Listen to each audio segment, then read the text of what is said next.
Okay, I've got a YCF 50E. I think one of the cells in the battery is gone bad because it doesn't last as long as it used to. It only lasts about 45 minutes now instead of over an hour. And I ordered a Chinese battery. Looked it up through Walmart, looked at the dimensions, and it should fit. So I'll just show you what I've done to take this apart. There's all the screws. I've already taken all the screws out, but there's a couple here. 1, 2, 3, 4.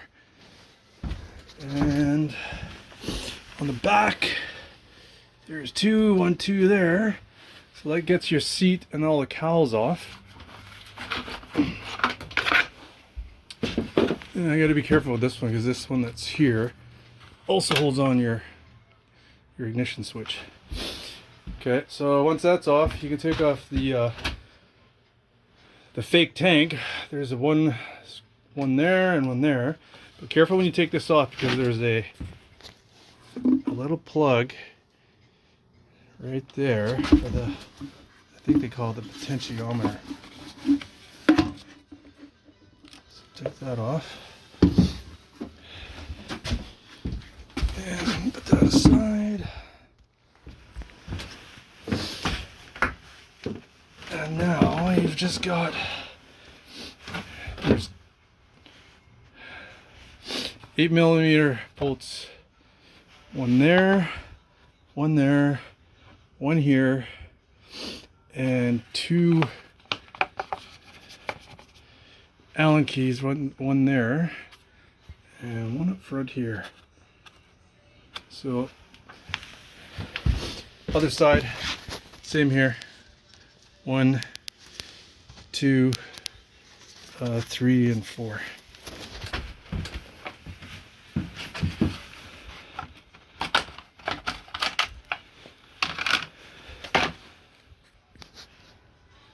There's all the guts.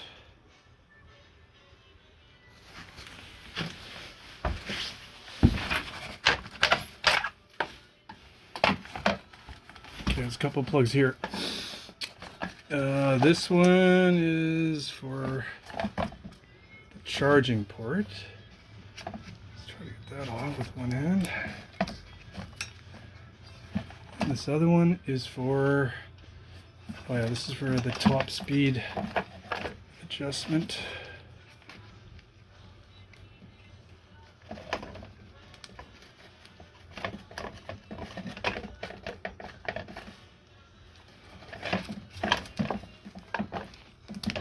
There you go.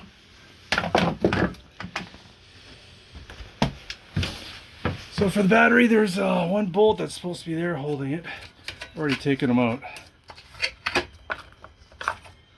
So for that mount. And there's one main power plug.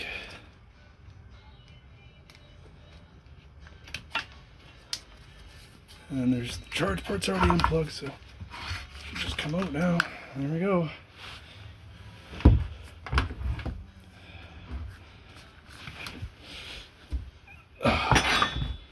Quite a big difference in the size. Looks like the same height. One's a little bit skinnier, or a little bit less wide. It's quite a bit thinner. So for the plugs, got your charge port, which has got this little thing instead of, not sure which one I'm going to use. And main power, and there's that one. I might just change those to different connectors. That way it's easy to swap out and still use the same charger. Anyway, that's it.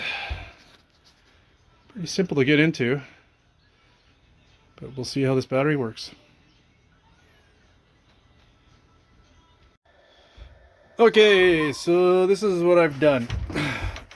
I took the original connections off the battery and I put an XT connector in between from the battery to the connector that goes to the speed controller. And for the charge port, same thing. So, and on the new battery, so I just put one of those on here as well. I'll probably do the same with this so we can use the same charger for both batteries. Yeah, so basically you swap them, you just unplug this one from here and put her onto the new battery. And that should do it. But we'll see how it goes once this battery gets charged. I'll plug it in and let the kid ride around for a bit. We're actually going to sell the bike because kid likes the sound of the gasser too much. Anyway, good luck, guys. So I'll just take off this side cover. And there she is. So what I did here with this battery, because it was smaller, I just used some of the foam that it came with in the packaging. Added some of that, and then I added a small block of wood so that for this bracket, so I didn't have to modify the bracket. Fits in there pretty good. I think what I'm going to do is I'm going to put a inline fuse with a 40 amp fuse in here. That's what the original battery had, and then I can kind of hang it over here, and that way when this cover is on you can use this to take it off. If it goes, you can always just unplug it. Here's the connector that I soldered on earlier, and this is the original connector for the bike. So the charge port, I'm just going to use the original one that came with the battery, and it'll just hang out. See here, there's a rubber little plug there, and I just notched it out on the rubber piece, and then I'll show you that once I put it back together. But that's it. Everything seems to work fine. We'll put it back together and take it for a test ride today. Okay, got it all back together.